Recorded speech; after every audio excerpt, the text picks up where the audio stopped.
எல்லோருக்கும் வணக்கம் நண்பர்களே. இப்போதைக்கு எது பேராசை அப்படின்னு கேட்டீங்கன்னா, நம்ம மார்க்கெட் 24,000 26,000 போகும் அப்படின்னு எதிர்பார்க்கறதா பேராசையினுடைய உச்சகட்டமாக இருக்கும். ஏன்னா இந்த யுஎஸ் ஈரான் வார் என்பது 100 நாட்களை தாண்டி நடந்துகிட்டு இருக்கு. இந்த யுஎஸ் ஈரான் வார்னுடைய நல்ல செய்தி, கெட்ட செய்தி இந்த ரெண்டையும் உபயோகப்படுத்தி பல்வேறு நாடுகள் எக்கச்சக்கமாக மேலே ஏறி கீழே ஏறி பணம் சம்பாரிச்சிட்டாங்க. ஆனா நம்ம மார்க்கெட் 10 பைசா கூட சம்பாதிக்கல என்பதுதான் ஒரு நிதர்சனமான உண்மை. ஆனா நம்ம மார்க்கெட்ல முக்கியமா மேலே இருக்கும் பொழுது பேட் நியூஸ் வருவதும், கீழே சப்போர்ட்டுகள்ல இருக்கும் பொழுது குட் நியூஸ் வருவதும் தொடர்கதையாக இந்த 4 மாதங்களாக இருக்கிறது. அப்ப தற்போதைக்கு 23,829 இருக்கக்கூடிய நிப்டி ஒரு 23,000 வந்து விழுகும் பொழுதோ அல்லது 22,000 வந்து விழுகும் பொழுதோ தான் இந்த வார் நிறுத்தப்படுகிறது, சீஸ்ஃபயர் அப்படி இப்படின்னு ஏதாவது நல்ல செய்திகள் வருமா அப்படின்னு பல பேர் சந்தேகமா பார்க்கறாங்க. இப்ப பல பேர் என்ன எதிர்பார்க்கறாங்கன்னா, நிப்டி ஏதாவது ஒரு 20% கீழே விழுகுமா அப்படின்னு எதிர்பார்க்கறாங்க பேட் நியூஸ் இருக்கிறதுனால. ஏற்கனவே பேட் நியூஸ் இருந்தங்காட்டி ஒரு 15% மார்க்கெட் கீழே இறங்கியது. நிப்டி 26,000 22,000 வரைக்கும் வந்துட்டு மறுபடியும் 24,000 வரைக்கும் போச்சு. இந்த ஏற்றத்தின் போது ஏகப்பட்ட பேர் பணம் என்பது சம்பாதிச்சாங்க.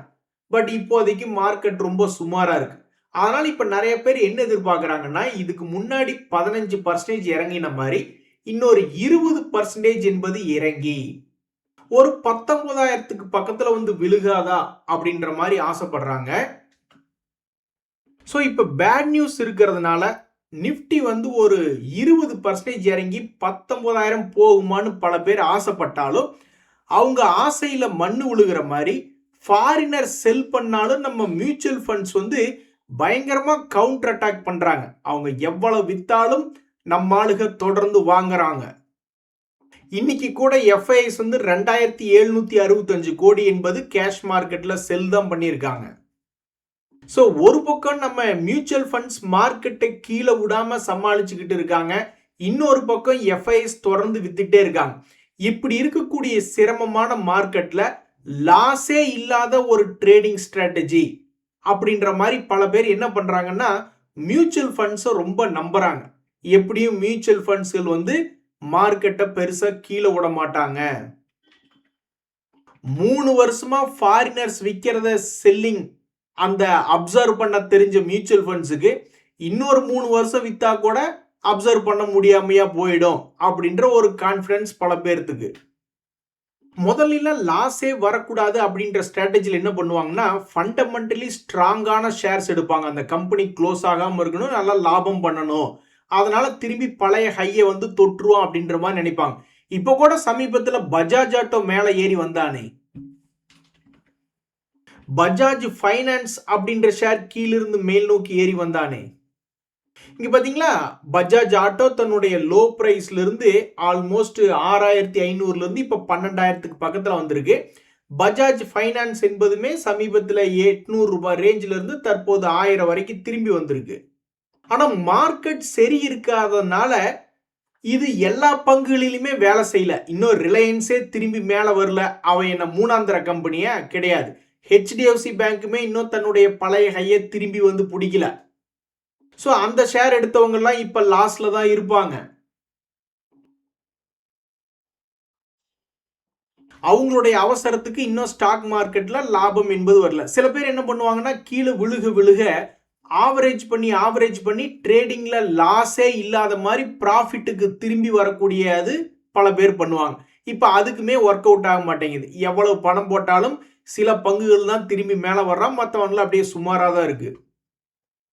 அதே சமயம் எஸ்ஐபி மூலியமாக பணம் போடும் பொழுது இப்ப கூட சமீபத்தில் small cap mid cap mutual ஃபண்டுகள்லாம் பழைய உச்சத்துக்கு திரும்பி வந்தா, ஆனா அது எடுத்துக்கொள்ளக்கூடிய காலங்கள் என்பது அதிகமா இருக்கு, அவசரத்துக்கு உதவி செய்ய மாட்டேங்குது.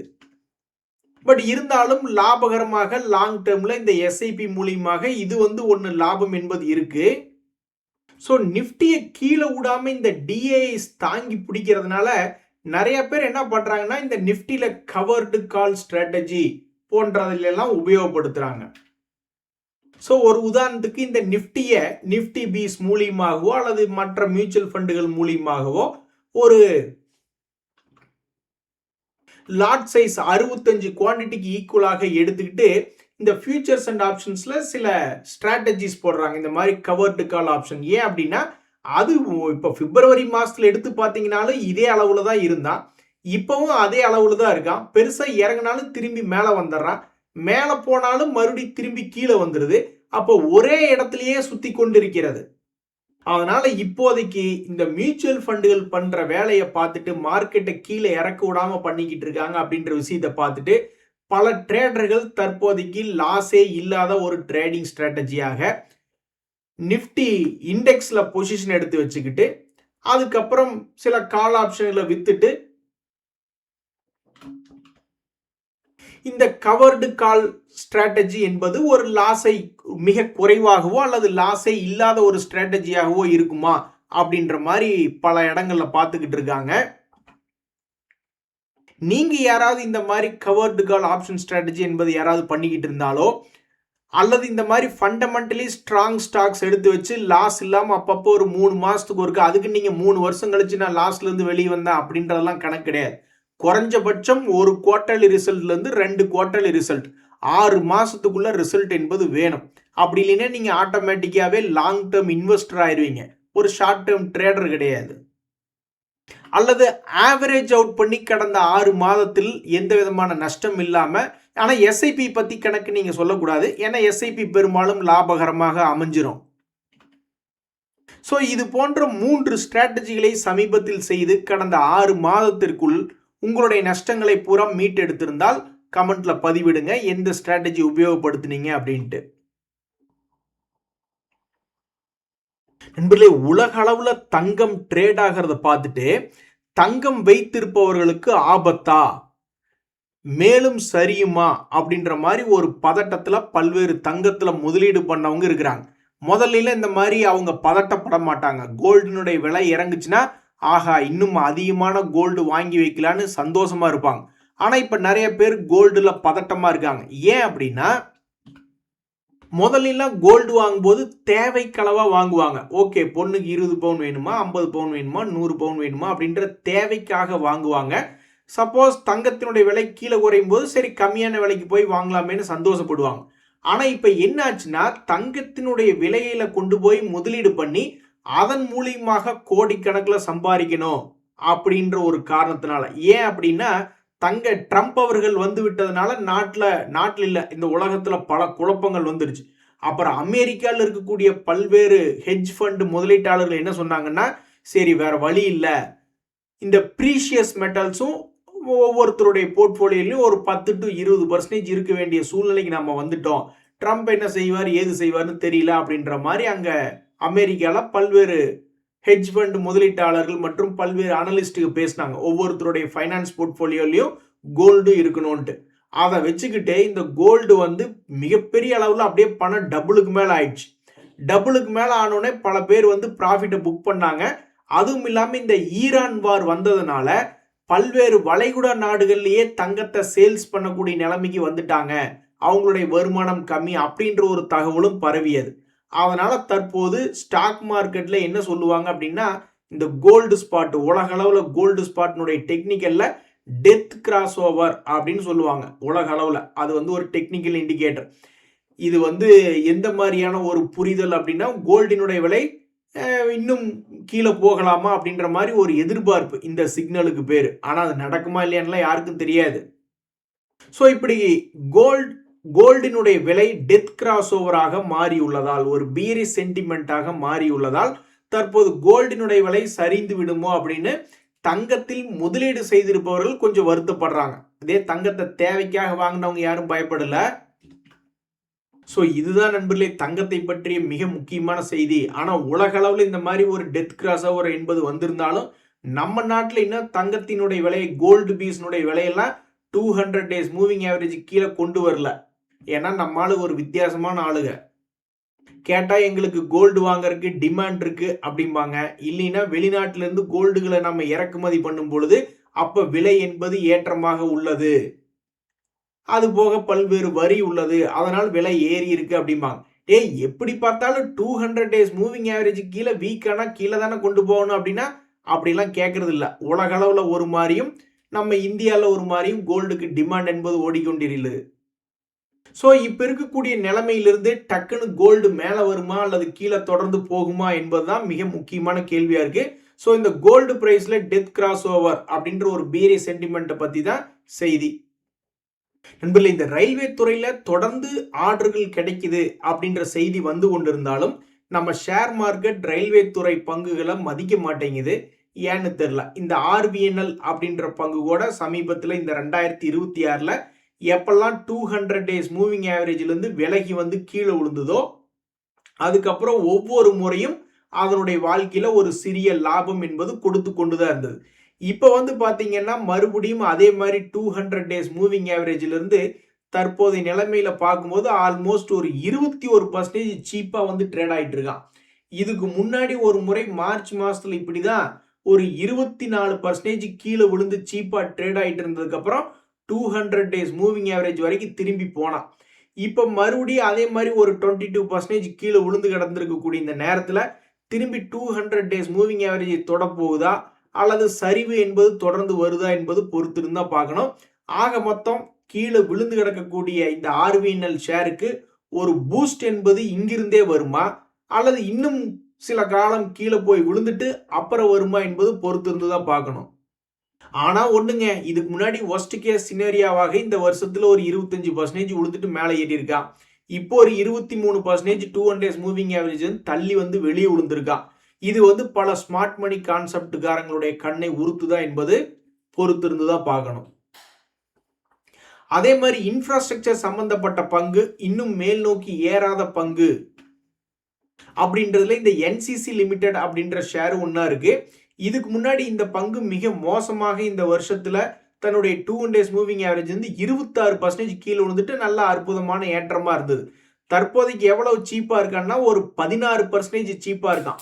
முதல்ல 26% சீப் ஆயிட்டு ரிட்டர்ன் போட்டான். இப்போ 16% சீப்பா இருக்கான். இங்கிருந்தே ரிட்டர்ன் போடுறானா அல்லது இன்னும் கொஞ்சம் தூரம் கீழே போயிட்டு வரானா அப்படின்றது ஒரு மிகப்பெரிய ஒரு கேள்வியே இந்த என்சிசி ஷேர்ல இருக்கு.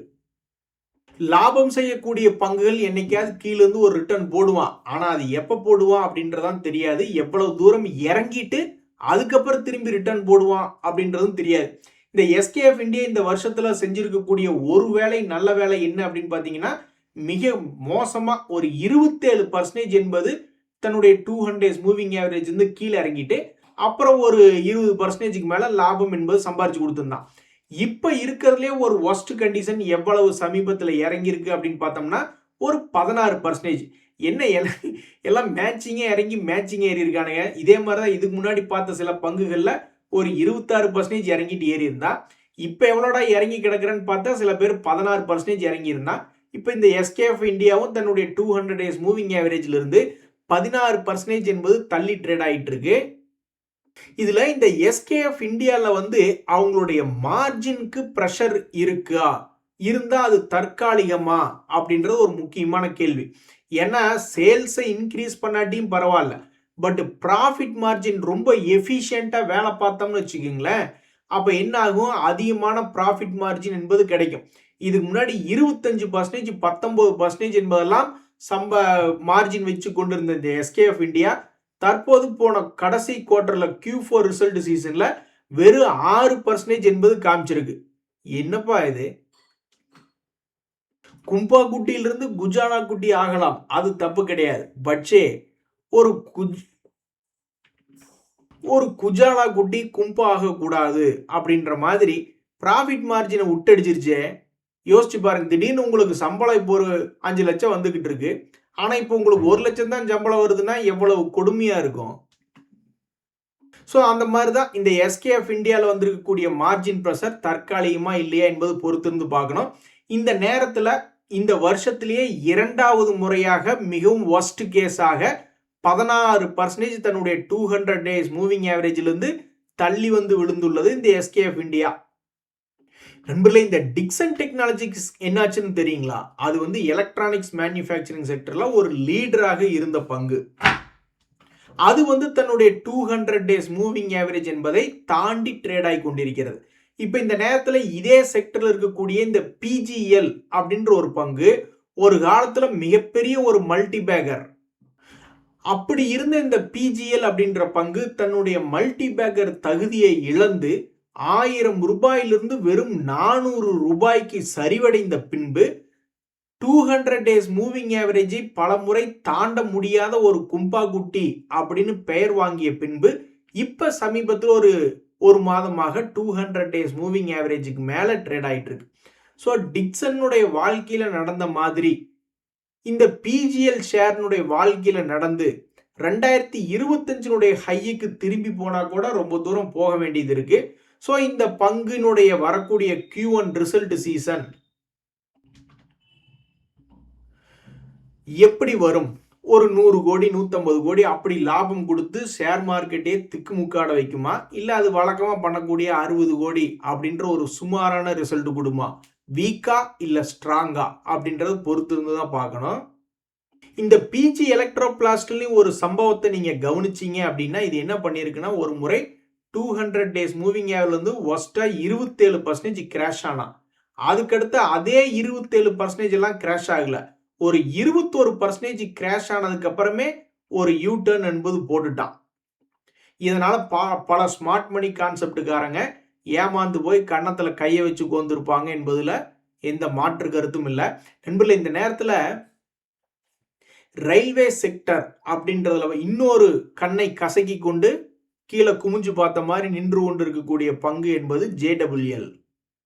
நீ ஏன் கண்ணை கசக்கிட்டு இருக்க, உன்னை வாங்கின நாங்க தான் ஏன் கண்ணை கசக்கிட்டு நிக்கணும் அப்படின்ற மாதிரி இந்த ஜூபிட்டர் வேகன்ஸ் லிமிடெட்ல என்ன ஒரு தகவல்னா, இந்த பங்கும் சும்மா கும்பா குட்டி தான், ஆனா இது ஒரு ஸ்பெஷல் கும்பா குட்டி.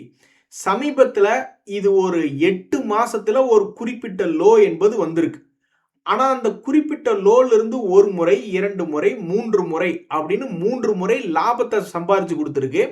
எத்தனை பர்சன்டேஜ் அப்படின்னு பாத்தீங்கன்னா, எப்படியும் தன்னுடைய லோல இருந்து ஒரு 20% என்பதெல்லாம் மேலே ஏறிய ஜூபிட்டர் வேகன்ஸ் இப்போது 4வது முறையாக அதே லோ பிரைஸ்ல விழுந்திருக்கான். இந்த முறை என்ன செய்ய போறான் அப்படின்றது தெரியல. பட் சமீபத்துல அதிகமாக விழுந்து கடந்த ஒரு லோ பிரைஸ் அப்படின்ற இடத்துல இந்த ஜூபிட்டர் வேகன்ஸ் அப்படின்ற பங்கு விழுந்திருக்கு. இனி இவனுடைய வாழ்க்கையில என்ன நடக்க போகிறது என்பது பொறுத்திருந்து தான் பார்க்கணும். நண்பர்களே, வேறு என்ன செய்திகள் அப்படின்னு பாத்தீங்கன்னா, பெரும்பாலும் பர்ஃபார்மன்ஸ்ல இல்லாம நியூஸ்கள் செய்திகள் வச்சே அதிகமாக கீழிருந்து மேல் நோக்கி ஏறி வந்த பங்குகள்ல இந்த ஐடியா ஷேர் ஒன்று. இவங்களுக்கு பணம் ரொம்ப கம்மியா இருக்கு, ப்ரொமோட்டர் பணத்தை போடுறாங்க, அல்லது கவர்மெண்ட் சில பணத்தை கட்ட வேண்டாம்னு சொல்லி தள்ளுபடி கொடுத்துருக்கு அப்படின்ற செய்திகளை வச்சுக்கிட்டே தலைவர் ஆல்மோஸ்ட் 6 ரூபாயிலிருந்து 15 ரூபா வரைக்கும் வந்துட்டார். பெரிய வேலைதாம்ல அப்படின்ற மாதிரி.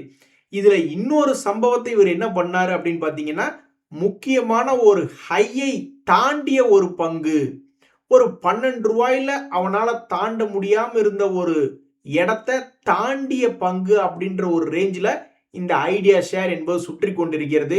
இனி தன்னுடைய பழைய பெருமையை காப்பாற்றுமா, 12 ரூபாய்க்கு கீழே வராம தொடர்ந்து அப்படியே சப்போர்ட் எடுத்து ஒரு 20-25 கீது போகுமா, அல்லது சரி வாங்க எல்லாரும் மறுபடியும் சம்பாதிங்க அப்படின்னு தொப்புன்னு கீழே 6 ரூபா வரைக்கும் விழுவானா அப்படின்றது பொறுத்திருந்து தான் பார்க்கணும். ஒரு நண்பர் ஒருத்தர் கமெண்ட் போட்டிருந்தார், இதுல ஏதோ ஒரு 50,000 ஷேர் இருக்கு அப்படின்ற மாதிரி சொல்லி கமெண்ட் போட்டிருந்தார். அது எந்த ரேஞ்சுனா, இந்த முக்கியமான ஒரு ரேஞ்சை தாண்டினதுக்கு அப்புறம் கமெண்ட் போட்டிருந்தாரு. அப்ப அவருடைய கணக்கு என்னவா இருந்திருக்கும் அப்படின்னு நான் நினைக்கிறேன்னா, ஒருவேளை அவருக்கு இருந்த அனைத்து முட்டுச்சந்துகளும் திறக்கப்பட்டு விட்டன, அப்படியே ஓடுங்க அப்படின்ற மாதிரி அவரு நினைச்சிட்டாரா என்னன்றது தெரியல. பட் அவர் பாவம், அதுக்கு தான் கண்ணு படக்கூடாது அப்படின்ற மாதிரி அவர் கமெண்ட் போட்டதுக்கு பின்பு ஒரு மாதமாக இந்த ஐடியா ஷேர் இறங்கிட்டு இருக்கு. பாவம் அந்த மனுஷன். எனிவே, அந்த நண்பருக்கு இந்த ஐடியா ஷேர் என்பது லைஃப் டைம் ஆப்பர்ச்சுனிட்டியா அல்லது ட்ராப்பா என்பது சில வருடங்கள் கழித்து தெரிய வரும். இன்றைய தகவல் அனைத்து உங்களுக்கு உதவியாக எனக்கு மகிழ்ச்சி தான். ரொம்ப நன்றி, வணக்கம்.